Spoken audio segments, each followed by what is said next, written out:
Oh boy, Luka Doncic and the Dallas Mavericks are looking to avoid rock bottom as they host the Charlotte Hornets, who without LaMelo Ball, obviously no Miles Bridges this year. They're clearly in tank mode, but that didn't stop Charlotte from balling out in Dallas on Friday. You saw Nick Richards with the oop, then Gordon Hayward gets the transition bucket. How about Mark Williams inside? Little boy day tomorrow. It's the Hornets stepping up and stepping out with an early 18-point lead. Could Dallas respond? Kyrie Irving says, yes, we can. Irving with a little magic for Dallas, who desperately needed it. Luka is going to knock down a three-pointer here, and that would cut the Dallas deficit down to 7. But here comes Charlotte once again. It's Hayward lining it up and knocking it down again. It's Gordon. How about 25 points and 9 assists for Hayward? That dish to Mark again. At the half, it's all Charlotte. Third quarter, P.J. Washington joined the fun. He had a game-high 28 points. Washington now propelling the Hornets to a double-digit lead again. They're up 18 once again in the third. It's Hayward. Somehow, some way for his team, Gordon made a couple of plays. It's all Charlotte. They're up 21 on Dallas. The Mavs are competing for a play-in tournament spot here. Luka taking over. The Don had 34 points, 10 rebounds, and 8 assists. Dallas once again fights back. Their deficit is 5 in the fourth. It's Irving. Kyrie had 18 points. Dallas, though, needed a stop late, and Irving and the Mavs are not going to get it. A cold-blooded three-pointer from DSJ, Dennis Smith Jr. Remember me? Burying his former team, the Dallas Mavericks, with a tray ball. Dallas loses to Charlotte, a game that you just can't lose at this point in the season, right? Well, they do it. 117-109, Charlotte, your victor.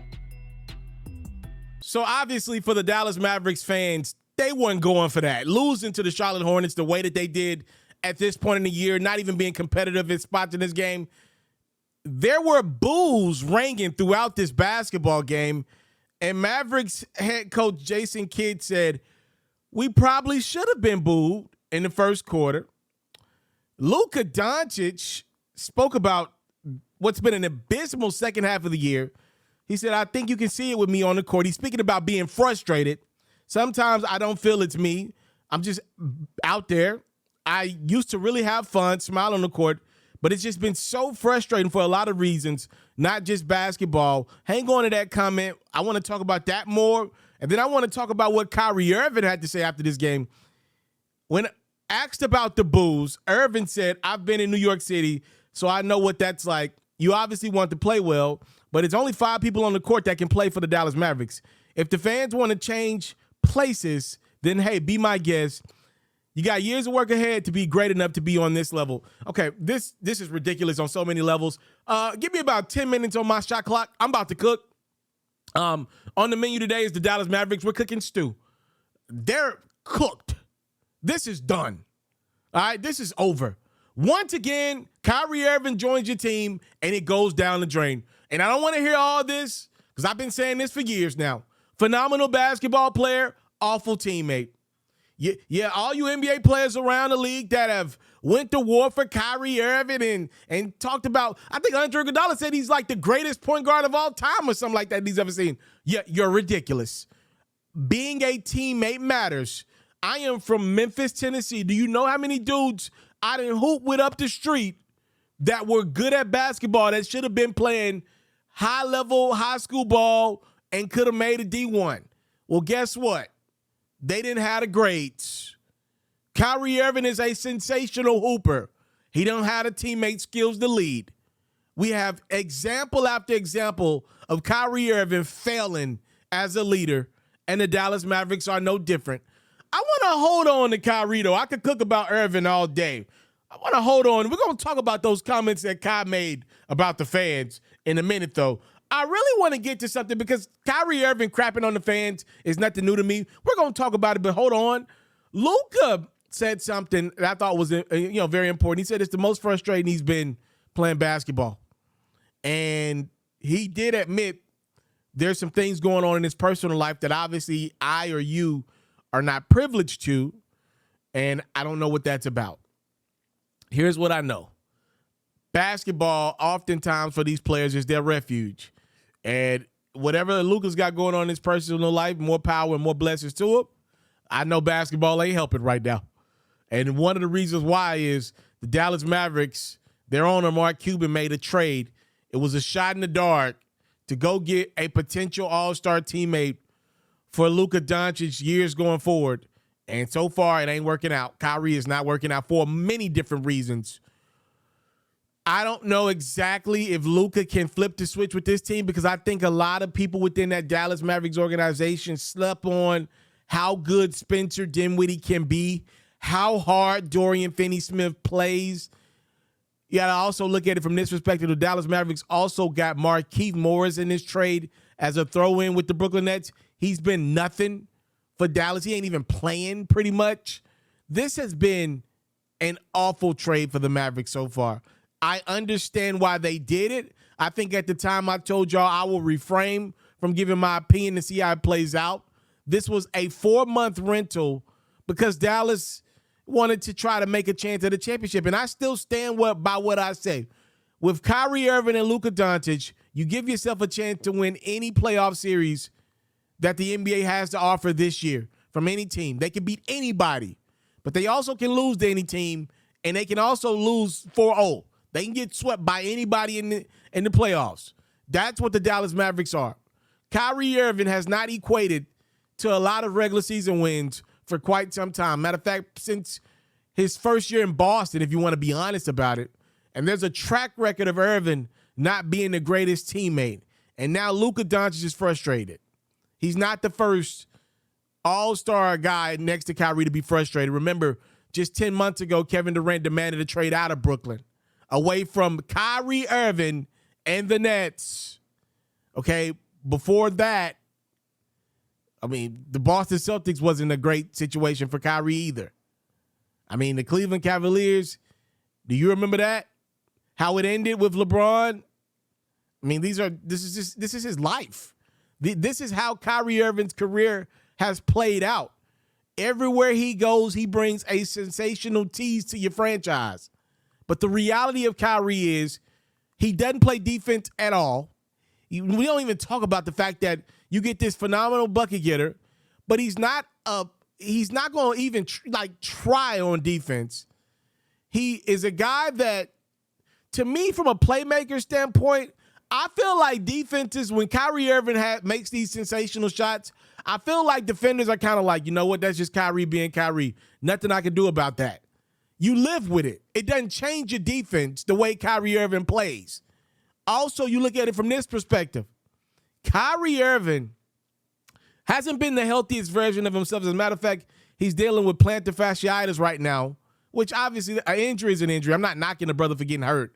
What I'm saying, though, is these are the most important 3-4 months of Kyrie Irving's back end of his career.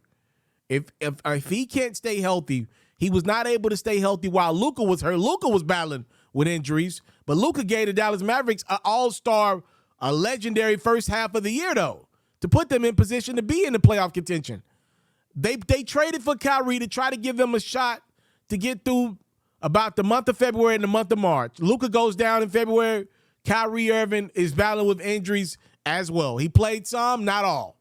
The Dallas Mavericks needed somebody that can go out there and swallow some minutes like Russell Westbrook, who I think oftentimes people have compared Kyrie to, and I don't think what Russ never quits. Every teammate that's played with Russell Westbrook, they always have flattering things to say about him as a teammate. I think on the court, people question the way Russ plays, but Russ never got the questions that Kyrie's got. I think Kyrie Irving knows how to get himself properly prepared for basketball at a rate that few of us will ever understand. How prepared he is individually for basketball, but not from a team concept.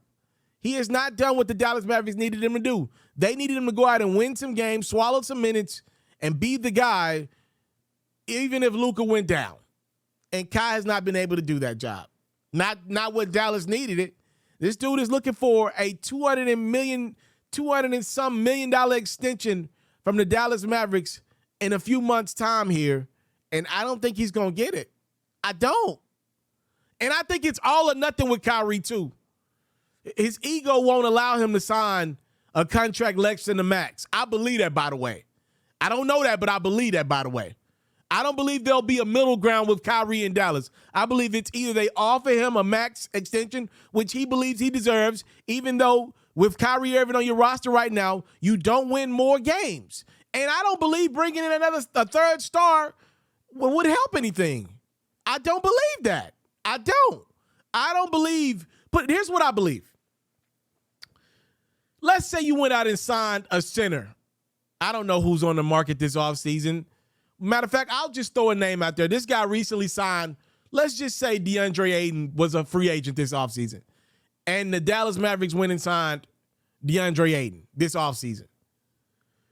Any game that Luka can win with Kyrie and DeAndre Ayton, I believe he can win the same amount of games with just himself and DeAndre Ayton. Why would I go pay Kyrie $250 million to be in between that? It doesn't make sense. I don't think he makes you better. I don't think Kyrie Irving makes you one win better. And I can't justify paying somebody $250 million if they don't make me one win better. And the last thing I want to say is about what the comment Kyrie Irving made about the fans. I've said this before, and I will say this again.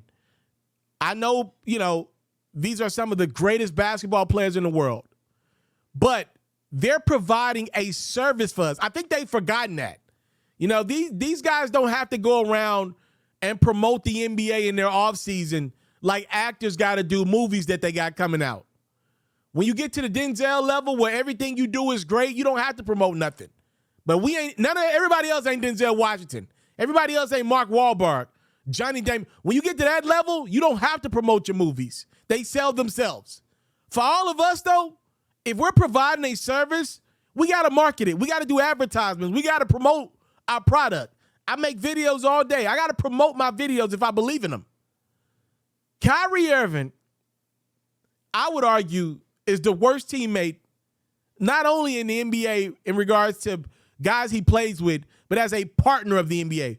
Why in the hell is this man telling fans, if you really don't like the way the Dallas Mavericks are playing, you should work up to be a Dallas Maverick? That is a ridiculous thing to say to your fans that support the product. They're paying to see you play. You can't get mad because they booed you for being bad. You lost to a team that's tanking. They about to lose an owner. That Charlotte Hornets organization is in pure abyss right now. And you mad at them for booing the Dallas Mavericks for losing to that? You can't be mad at the fans. You playing bad. They got a right to boo. They pay money to cheer you. But if you ain't giving them nothing to cheer, they gonna boo. They gonna do something.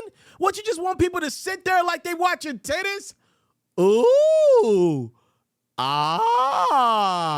It's basketball. I say this all the time. These basketball players have benefited off the backs of guys like Michael Jordan, Kobe Bryant, LeBron James, Shaquille O'Neal, Allen Iverson, the hard work that these guys have put in to make this product as popular as it is. And what they don't know, Kyrie wouldn't last in the 90s and 2000s. Not because of his game, but because he couldn't live in a world where he's not making $150 million. And right now, the players are giving it to the owners and they're giving it to the fans. They're crapping on both of them. Load management, all this stuff. They're treating the fans like the fans don't have other things they can do with their money. That's what it is. It's a privilege thing. Because the NBA's been in such a great spot, because LeBron has held this bad boy down, these guys are privileged. They don't know the league being in a bad spot. Everybody's making $150, $200 million now. They don't understand the other side of it. They don't get it. And when you hear Kyrie Irving make comments like, how about y'all get out there and play? That's very snotty and nasty and disrespectful to the people. If you want to just hoop and not be criticized and not be booed, There's a YMCA in Dallas, Texas, probably every 20 minutes that Kyrie Irving can hoop in, and nobody would say a word to him. Nobody. You want to know when I started making comments like that and when I was a kid, when I thought I was too grown, 16, 17 years old, you know what my dad told me? He told me to get the hell out of his house. That's what he told me straight up and down. He told me to get the hell out of his house. And looking back on it, you understand it more. Yeah, he told me to get the hell out of his house. Maybe it's time for Kyrie Irving to move on from the NBA. He doesn't attribute to winning. Nobody's giving him $200 million this offseason. He can forget that. Nobody's giving him that. He doesn't equal wins. I mean, he doesn't seemingly like what comes with his job.